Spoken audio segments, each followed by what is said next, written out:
Hello friends, welcome back to coding bees channel. आज इस video में हम एक हार्ड कोडिंग प्रॉब्लम सॉल्व करने वाले हैं जिसका नाम है minimum time to complete all task.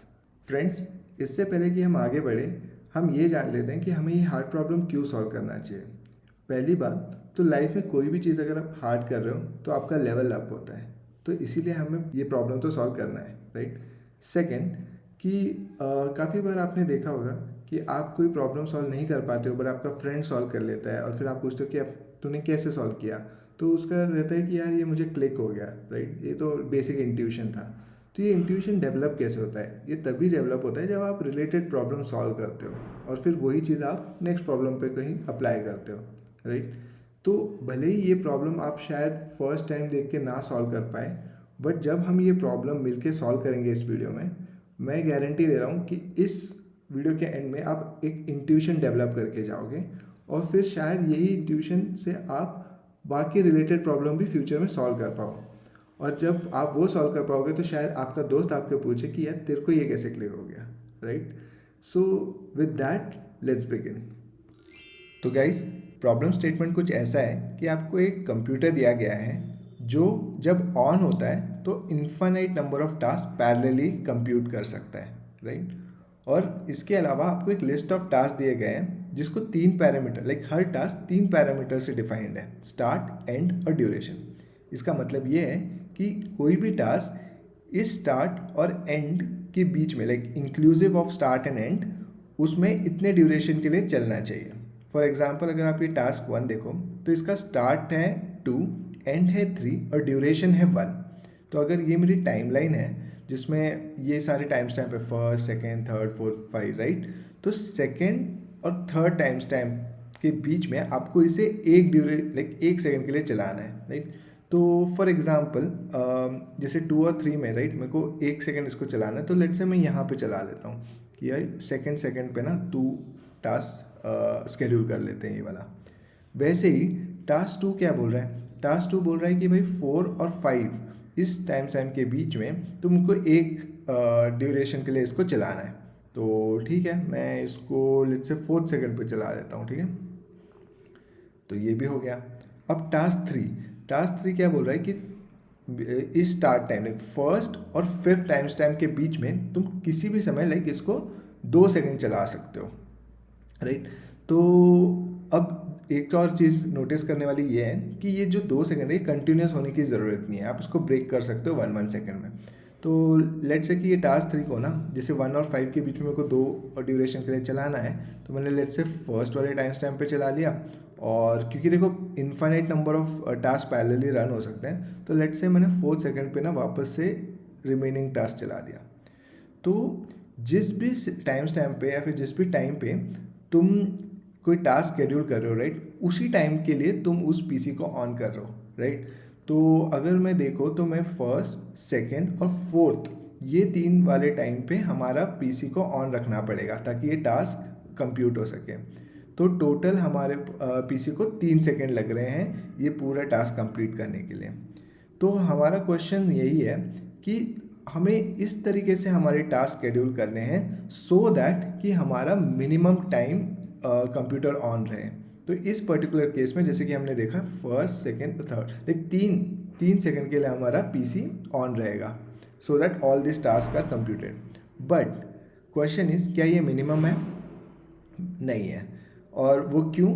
क्योंकि अभी क्या करते हैं हम कि देखो, क्योंकि हमारा जो पीसी है, right, it can compute like infinite number of task parallelly. So ये इसकी ज़रूरत ही नहीं है ना हमें, मतलब तो हमको बेसिकली इस इंफॉर्मेशन का यूज़ करना है सो दैट हम मिनिमम टाइम ले सके इस टास्क को कंप्लीट करने के लिए। सो चलो अब देखते हैं कि हम किस तरीके से स्केड्यूल करते हैं। जैसे टास्क 1 है तो ये क्या कह रहा है, सेकेंड से थर्ड 2 और 3 टाइम्स टाइम के ड्यूरेशन में, लाइक 2 और 3 टाइम्स टाइम के बीच में इसको एक ड्यूरेशन के लिए चलना है। तो लेट से मैं इसको इस समय चला देता हूँ, ठीक है। टास्क 2 4 और 5 में 1 टाइम होना चाहिए, राइट। तो लेट से मैं यहाँ पे चला लेता हूँ, ठीक है। तो अब मेरा PC already second time time और फोर्थ टाइम टाइम पे ऑन है, ठीक है। अब जो टास्क 3 है वो कह रहा है कि 1 और 5 के बीच में तुम्हें 2 ड्यूरेशन के लिए चलाना है। तो यार जब मेरा पीसी यहाँ पे ऑन ही है और वो पैरेलली टास्क कंप्यूट कर सकता है, तो मैं यहाँ पे क्यों करूँ? मैं यहीं पे इसको शेड्यूल करता हूँ 1 सेकंड, और दूसरा जो रिमेनिंग सेकंड है वो मैं यहाँ शेड्यूल करता हूँ। तो अब मुझे बताओ कि अब हमारा पीसी कितने टाइम के लिए ऑन है?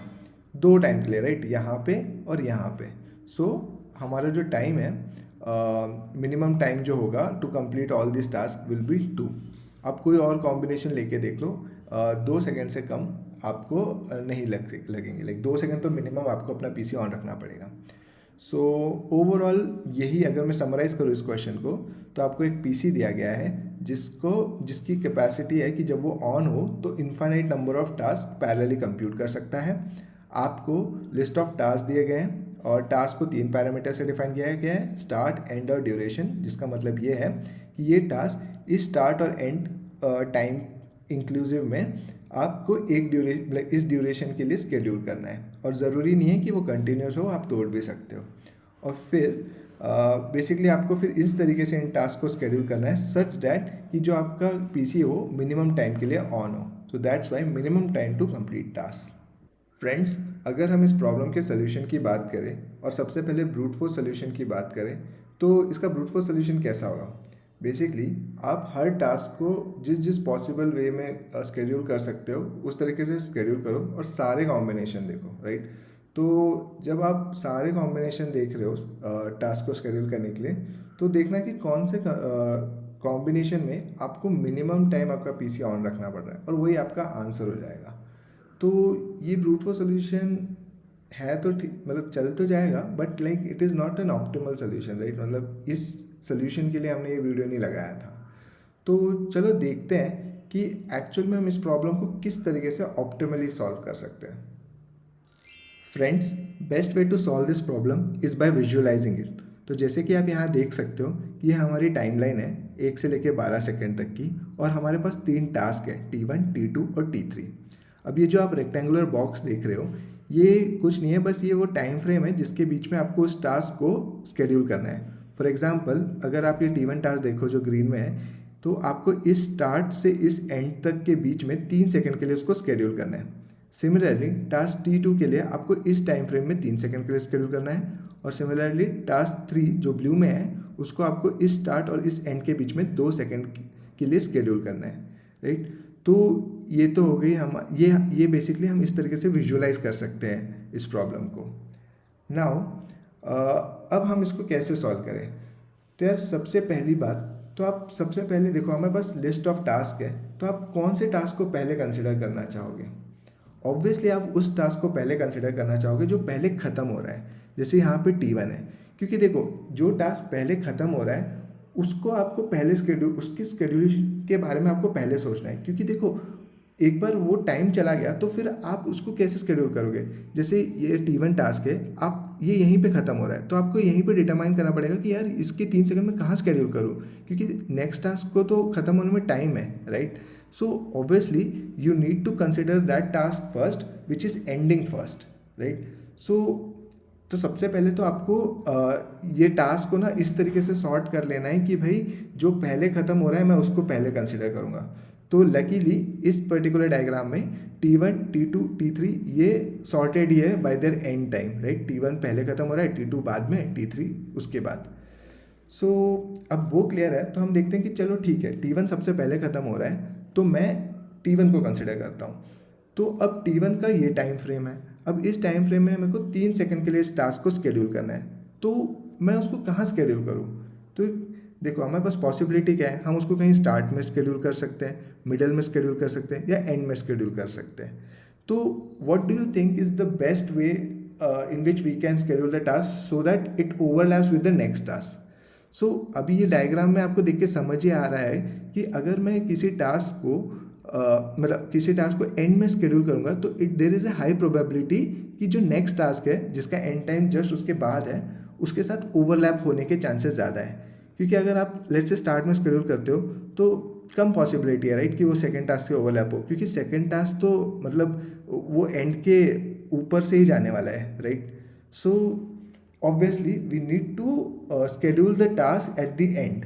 सो अब जैसे T1 है, राइट, तो अब इसके लिए हमको 3 सेकंड के लिए इसको स्केड्यूल करना है। तो मैं इसको एंड में शेड्यूल करता हूँ, क्योंकि फिर पॉसिबिलिटी ज़्यादा है कि ये ओवरलैप हो नेक्स्ट टास्क के लिए।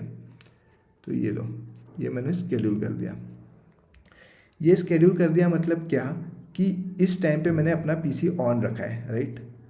तो हमारा एंड गोल क्या है कि हमें मिनिमम टाइम वो पीसी को ऑन रखना है। मिनिमम टाइम पीसी को ऑन करना है मतलब आपको मैक्सिमम टास्क को पैरेलली करना है।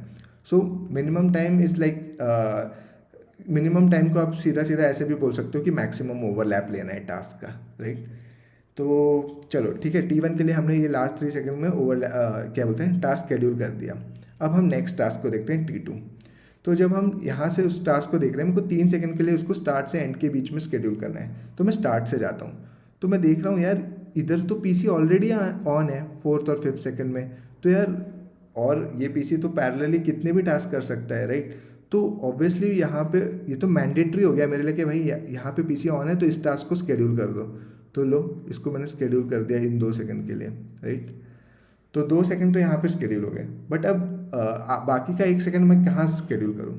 बाय सेम लॉजिक कि मैं उसको एंड में शेड्यूल करता हूँ ना, क्योंकि देखो एंड में शेड्यूल करूँगा तो there is a high probability कि वो जो नेक्स्ट टास्क है जिसका एंड टाइम जस्ट उसके बाद है उसके साथ ओवरलैप हो। विद द सेम लॉजिक मैं इसको जो रिमेनिंग टास्क है उसको लास्ट में कर देता हूँ शेड्यूल, राइट। तो इस तरीके से मेरा T2 टास्क शेड्यूल हो जाएगा। अब आते हैं हम वापस T3 पे। अब वापस से हमको T3 को 2 सेकंड के लिए करना है, राइट। तो मैं यहाँ स्टार्ट से देखता हूँ कि यार यहाँ पे तो पीसी ऑन ही नहीं है, तो छोड़ो, यहाँ 7 सेकंड पे भी ऑन नहीं है, बट 8 पे तो ऑलरेडी ऑन है ना, और मैं यहाँ पे टास्क शेड्यूल कर सकता हूँ T3 के लिए, तो क्यों नहीं करूँ। तो बस यहाँ पे लगे हाथ, ये टास्क शेड्यूल हो गया। बट यहाँ पे सिर्फ हमारा 1 सेकंड का शेड्यूल हुआ, राइट। अभी भी हमारा 1 सेकंड बाकी है। तो विद द सेम लॉजिक आप इसको एंड में शेड्यूल कर दो, तो ये हमारा रिमेनिंग टास्क एंड में शेड्यूल हो गया। तो वही लॉजिक है, मतलब देखो अभी जो 1 सेकंड था रिमेनिंग वाला वो आप बीच में कहीं पे भी शेड्यूल कर सकते थे, बट अगर आप वो एंड में शेड्यूल करोगे तो there is a high probability कि वो नेक्स्ट टास्क के साथ ओवरलैप हो। लेट्स से T4 टास्क यहाँ से शुरू हो रहा है, ठीक है। तो अगर आप एंड में शेड्यूल कर रहे हो तो obviously there could be overlap, but अगर आप यहाँ पे शेड्यूल करते तो शायद वो ओवरलैप ही नहीं हो पाता। सो पॉइंट इज़ कि आपको जितना हो सके उतना एंड में टास्क शेड्यूल करना है। और गाइज ऐसा भी हो सकता है कि जो आपका नेक्स्ट टास्क हो वो शायद इस टास्क के साथ ओवरलैप हो ही ना, वो शायद उसके बाद से स्टार्ट होता हो, उसके एंड पिछले वाले के एंड के बाद से वो स्टार्ट होता हो, राइट। तो उस केस में कोई ओवरलैप है नहीं, तो कोई बात नहीं ना। हम अपने मैक्सिमम प्रोबेबिलिटी देख रहे हैं कि ओवरलैप हो सके। अगर वो उसके एंड से पहले स्टार्ट होता तो ओवरलैप हो जाता, नहीं होता तो गुड, आगे बढ़ो, राइट। तो कुछ इस तरीके से हम अपने टास्क शेड्यूल कर सकते हैं सो दैट कि हमारा पीसी मिनिमम टाइम के लिए ऑन हो। बट हमें पूछा तो ये गया है ना कि भाई तुम्हारा टाइम क्या है, लाइक मिनिमम टाइम क्या है जिसके लिए तुम्हें पीसी ऑन रखना पड़ेगा। तो उस केस में आप बस ये टाइमलाइन में जाओ और देखो कि यार कौन कौन से टाइम पे हमारा पीसी ऑन था। तो यहाँ पे इस 3 टाइम पे तो था ही, फिर हमारा इस सेकंड पे भी ऑन था, और फिर फाइनली इस सेकंड पे भी ऑन था, राइट। तो ओवरऑल फिर आप काउंट कर लो कि किस किस टाइम पे आपका पीसी ऑन था। तो इस केस में मैं देख पा रहा हूँ 1 2 3 4 5, तो 5 सेकंड के लिए आपका पीसी ऑन करना पड़ेगा to complete all this task. So friends, now that we have understood this solution, चलो इसको क्विकली कोड कर लेते हैं। Guys before we start it's better to have this picture in mind, जो कि हमने पिछले सेक्शन में डिस्कस किया, राइट। तो जैसे कि हमने देखा था हमें हर टास्क तो प्रोसेस करना ही है। तो लेट्स से आप जब किसी एक टास्क को प्रोसेस कर रहे हो, जिसको मैं लेट्स से करंट टास्क बोल रहा हूँ, तो ध्यान में रखिए कि उसके पहले भी एक टास्क हो सकता है प्रीवियस, और उसके बाद भी एक टास्क होता है next. So with this picture in mind will write the code for it. तो ऐसे विजुअलाइज करने का फ़ायदा ये होता है कि हम कुछ मिस आउट नहीं करते, and it is high chances that we will get things right in the first attempt itself. Okay, तो सबसे पहले तो हम इनपुट देख लेते हैं इस प्रॉब्लम स्टेटमेंट का, जो कि है लिस्ट ऑफ टास्क, जहाँ पे हर task is defined by 3 parameters, start, end duration. जिसका मतलब ये है कि उस टास्क को डी ड्यूरेशन के लिए आपको शेड्यूल करना है in the time frame start to end. ऐसे ही आपके पास लिस्ट ऑफ टास्क है, और आउटपुट में एक्सपेक्टेड क्या है, you have to find out minimum time for which the PC must be turn on so that all this task are completed. और जो कि हमने देखा था वो तभी पॉसिबल है जब हम जितना हो सके उतना इन टास्क को पैरेलली शेड्यूल करें। तो चलो अब देखते हैं इसका हम कोड कैसे लिखेंगे। तो सबसे पहले तो मैंने ऑन नाम का बूलियन अरे बनाया है जिसकी लेंथ ऑलमोस्ट 2000 है, और वो इसलिए क्योंकि जो हमारा टाइम फ्रेम है प्रॉब्लम स्टेटमेंट में दिया गया है उसकी लाइक मैक्सिमम वैल्यू 2000 तक जा सकती है, तो दैट्स वाई 2001, राइट। बट ये ऑन क्या सिग्निफाई करता है, तो ये बेसिकली टाइम फ्रेम ही सिग्निफाई कर रहा है, बट बाय डिफ़ॉल्ट इसकी सारी वैल्यू फॉल्स है। ये उन टाइम के लिए ट्रू हम करेंगे जिस टाइम के लिए हमारा पीसी ऑन है, राइट। सो एक तरीके से ये जो 1D अरे है ये हमको बताएगा कि किस किस टाइम पे हमारा पीसी ऑन है, राइट। तो ये मैंने इनिशियलाइज़ कर दिया। उसके बाद जैसे कि हमने देखा था हमारे पास जो भी टास्क है हमको सारे प्रोसेस तो करने हैं, बट सबसे पहले हमें वो टास्क प्रोसेस करना है जो एंड पहले हो रहा है, उसके बाद वो टास्क करना है जो लाइक नेक्स्ट एंड हो रहा है, राइट। तो इसीलिए हमें अपने टास्क को सॉर्ट करने की ज़रूरत है, तो इसलिए मैंने अपने टास्क को सॉर्ट कर दिया in the ascending order of their and time. Okay, so now that we have our task sorted by their end date, we can process each task one by one. So let's say आप task process करते हुए जा रहे हो, right. तो किसी भी point of time पे अगर आप किसी टास्क को प्रोसेस कर रहे हो तो what do you have to keep in mind. तो लेट्स से आप इस टास्क को प्रोसेस कर रहे हो, लेट्स से आपने ये टास्क प्रोसेस कर लिया, अब आप ये टास्क को प्रोसेस कर रहे हो करेंट, राइट। तो सबसे पहले तो हम इस टास्क का स्टार्ट, एंड और ड्यूरेशन निकाल लेते हैं अलग वेरिएबल में, और फिर हम देखेंगे स्टार्ट टू एंड में जहाँ पे पीसी ऑलरेडी ऑन है, राइट। पिछले टास्क को प्रोसेस करते हुए जिस समय पे हमारा पीसी ऑलरेडी ऑन है हम वो सब देखेंगे, और उन टाइम फ्रेम पे तो अपना टास्क शेड्यूल कर ही देंगे। क्यों? क्योंकि देखो पीसी ऑलरेडी ऑन है and this PC can schedule infinite number of task parallelly. तो अगर हमारा पीसी ऑन है तो इट मेक सेंस कि हम इस टास्क को शेड्यूल कर दें उसी टाइम फ्रेम में। तो ये जो फॉर लूप है आप वही देख रहे हो कि हम स्टार्ट से एंड तक जा रहे हैं, और जहाँ जहाँ हमारा पीसी ऑन है ऑलरेडी हम वहाँ पे अपना टास्क शेड्यूल कर रहे हैं, जिसका मतलब क्या है कि जो हमारा ड्यूरेशन है उसको कम कर दे रहे हैं, राइट। तो इस तरीके से अगर ये वाला केस देखो तो यहाँ पे आप देखोगे 4 और 5 पे तो ऑलरेडी हमारा टास्क हमारा पीसी ऑन था, क्योंकि पिछला वाला टास्क जो था वो शेड्यूल था इस टाइम फ्रेम में। तो अगर यहाँ पे ऑन है तो मेरा करंट टास्क को भी मैंने शेड्यूल कर दिया, इसलिए मैंने ड्यूरेशन माइनस कर दिया। बट हमारा टास्क कितना था, 3 सेकंड के लिए था, बट हमने 2 ही सेकंड किया है, तो अभी भी कुछ टास्क है जो बचा हुआ है। Now where should I schedule this particular task. तो जैसे कि हमने पिछले सेक्शन में डिस्कस किया था कि जो भी आपका टास्क बचता है it make sense to schedule it at the end of the time frame. क्यों?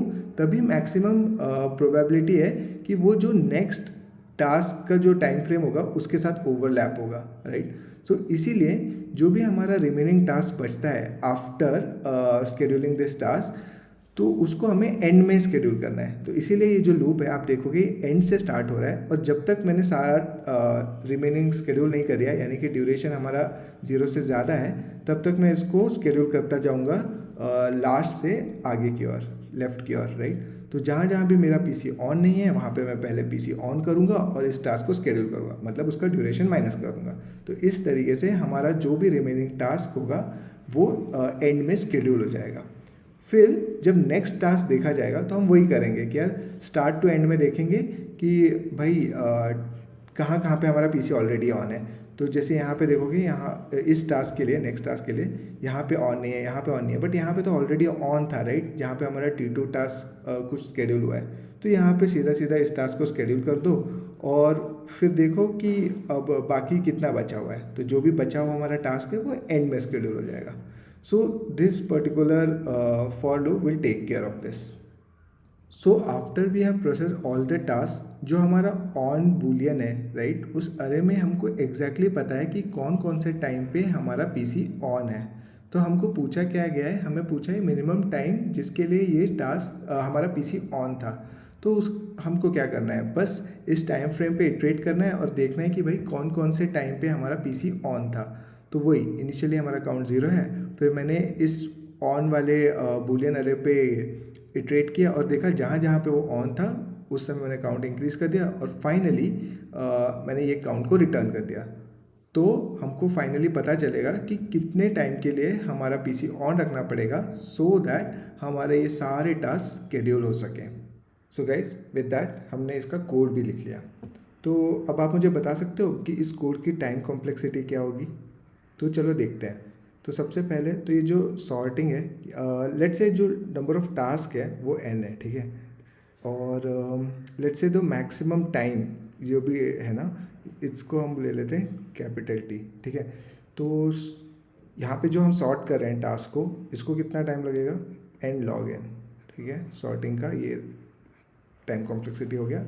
फिर आप यहाँ पे देखोगे, यहाँ पे दो नेस्टेड फॉर लूप है इसके अंदर, ये दोनों नेस्टेड नहीं है, ठीक है।